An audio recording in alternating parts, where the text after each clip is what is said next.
Okay, my geometry students, I am needing to finish off discussing chapter 3-2, parallel lines and transversals.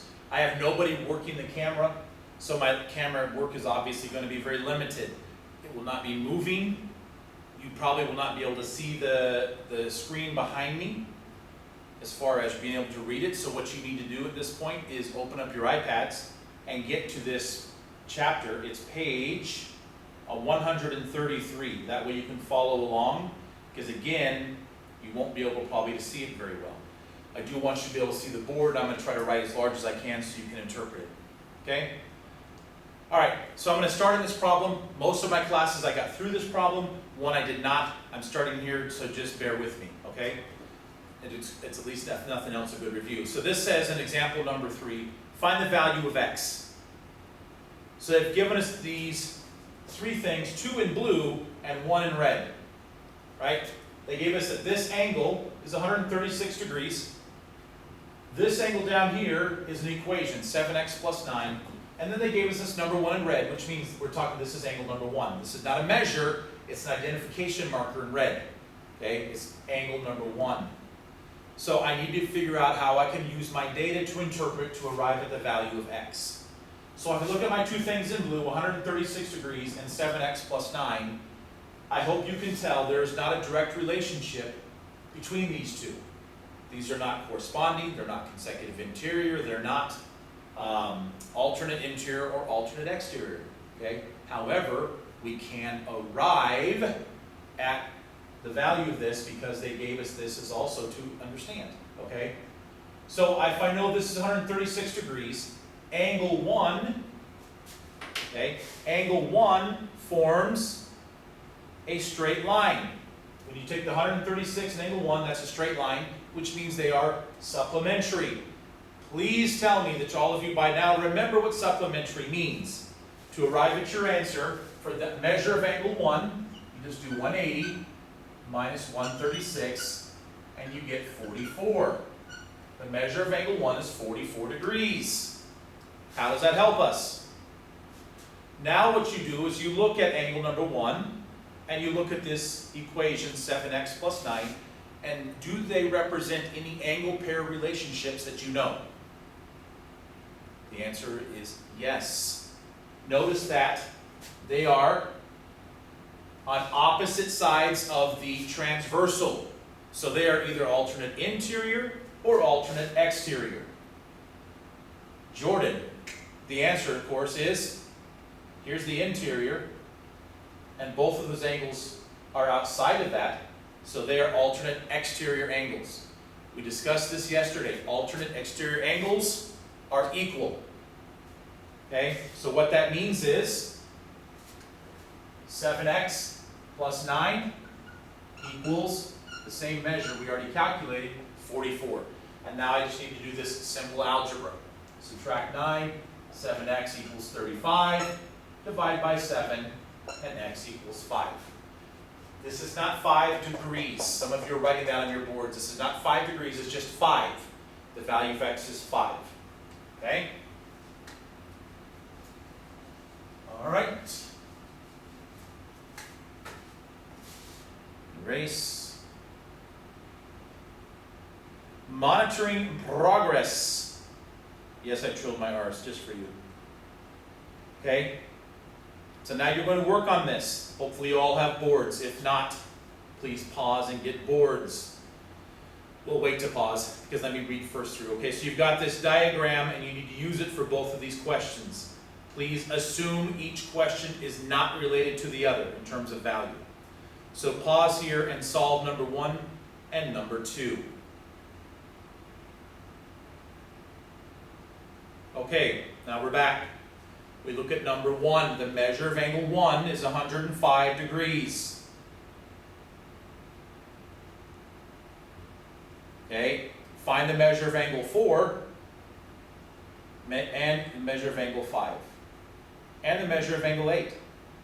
And which theorem did you use for each of those examples? This could not be easier. There is no actual math involved. It's just understanding concepts. If the measure of angle 1 is 105, Angle 4, what relationship do they have? Angle 4 and angle 1, what relationship do they have? Many of you are struggling with this, and I need you to get over it. They are vertical. They form an X. Vertical angles are equal. So that means angle 4 is also 105 degrees. Okay? Angle 5, what relationship does it have to the numbers that we now know? Okay? Well, 5 is alternate interior to 4, or 5 is corresponding to 1. Either one is the same thing. Both corresponding angles and alternate interior angles are the same. So angle 5 is also 105 degrees. All right, and then lastly is angle 8. Well, we got 3 options to choose from with angle 8. It's vertical to 5, it's corresponding to 4, or it's alternate exterior to number 1. Okay? So clearly, all 3 of those options give the same thing. They're all the same. So all 4 angles in this problem are all 105 degrees. Just for fun, I'll ask you, what's the measure of all the other angles? Okay, they're all supplementary, so you all should have immediately come up with 75 degrees as your answer. Right? 2, 3, 6, and 7 are all 75 degrees. Let me get this erased, and let's look at the second one. Given the measure of angle 3 is 68 and the measure of angle 8 is 2x plus 4, what is the value of x? All right, so it says the measure of angle, let me change colors. The measure of angle 3 is 68 and the measure of angle 8 is 2x plus 4. Find the value of x. Let's zoom in on that a little bit. Oops. All right. So the measure, go that way, there you go. The measure of angle 3 is 68 degrees, and measure of angle 8 is 2x plus 4. There is no direct relationship that we know between these two, okay? But we can get there. I could, for example, I could take 68 and calculate the measure of angle 4, okay? Because if you notice, those two, angle 3 and angle 4, form a straight line, they're supplementary. So I then take 180 minus 68, I get the measure of angle 4 to be 112. 180 minus 68 is 112. Now I know that angle 4, let me choose a different color, angle 4 and angle 8, what relationship do they have? They are corresponding, which means they're the same measure. So this 2x plus 4 equals 112.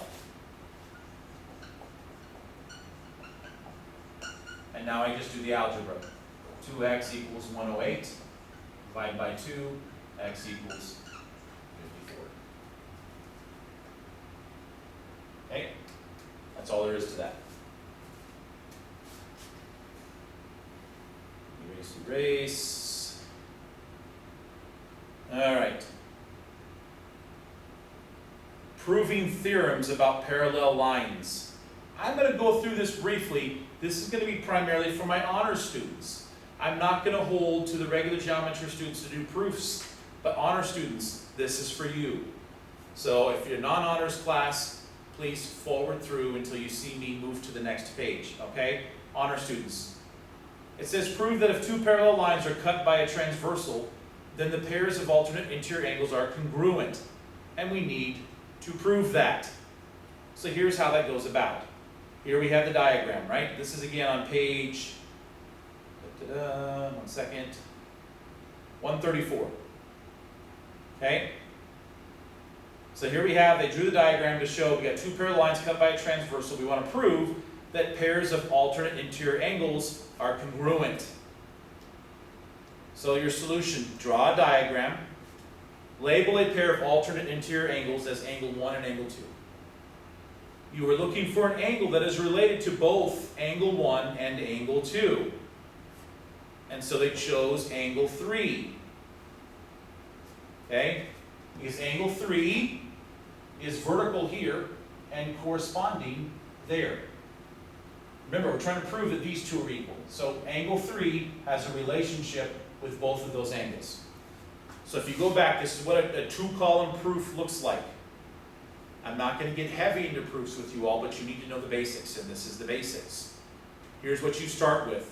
Before you write a proof, identify the given and the proof statements for the situation described or for any diagram you draw. So we're given that P is parallel to Q. I'm going to sneeze. That's good. COVID all over my TV. All right.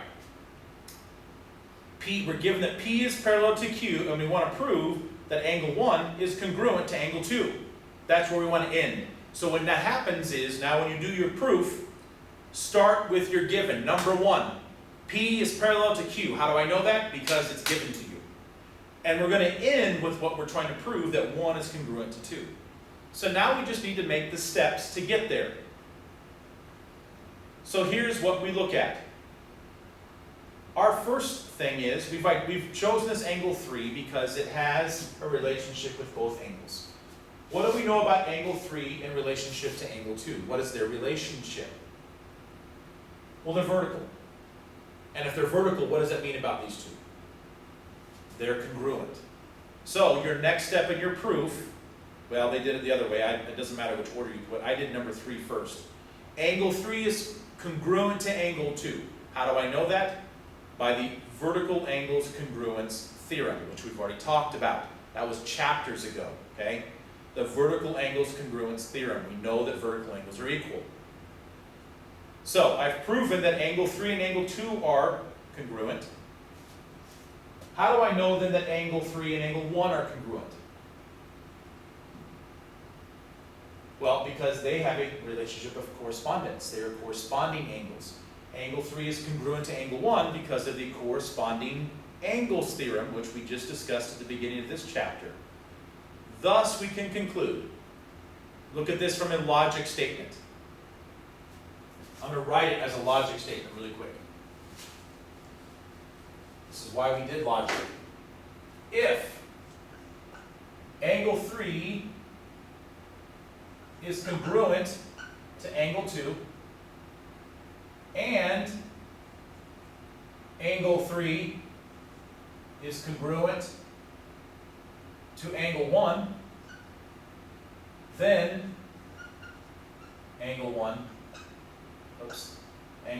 is congruent to angle 2. If angle 3 is congruent to angle 2, and angle 3 is congruent to angle 1, then angle 1 is congruent to angle 2. This is called, if you haven't seen this yet, the transitive property of congruence. Okay, if one thing is congruent to another, and that thing is congruent to something else, then those other two things are also congruent to each other. That's called the transitive property of congruence. It's not going to get much more complex than that, okay? All right, and then I already did it backwards, there's no point in doing that, but I do want you to be able to walk through a simple proof statement like that using the theorems that you know. I only added one you hadn't heard of before, the transitive property. If one thing's equal to this, and that one thing is equal to something else, then those two things are also equal to each other by the transitive property of congruence. All right. Lastly, solving real-life problems. This is very complicated. Hold on. All right, and by the way, all geometry students should be back on board now, okay? So, hello. Pause here. All right. So here's example number 5. When sunlight enters a drop of rain, different colors of light leave the drop at different angles. This process is what makes a rainbow. For violet light, the measure of angle 2 equals 40 degrees. What is the measure of angle 1, and how do you know?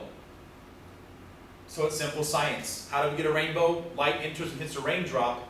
Different bands of color exit at different angles. That's the nature of how light photons work. So they're saying that violet exits at a 41 degree angle. When it hits the raindrop, it's 41 degrees towards your eyeball. Okay? What is the measure of angle 1? Well, notice, please don't lose track of this. These two arrows are here. What are they telling you in that picture? Those two arrows are telling you that those lines are parallel.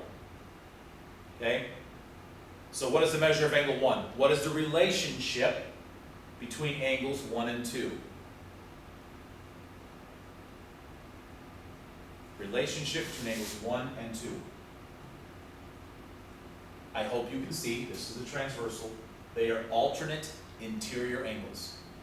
Okay? So if angle 2 is 41 degrees, because they're alternate interior, this is also 41 degrees. That's all the heart of that is. Identify what the relationship is and you can solve. Okay? It says monitoring progress.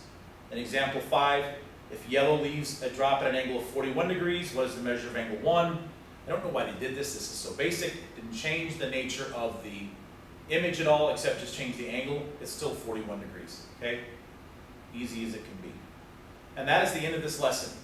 The only complexity to this lesson is understanding the 3 that are equal and the 1 that's supplementary.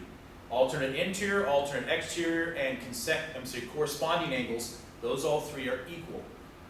Consecutive interior is supplementary. So that's the lesson.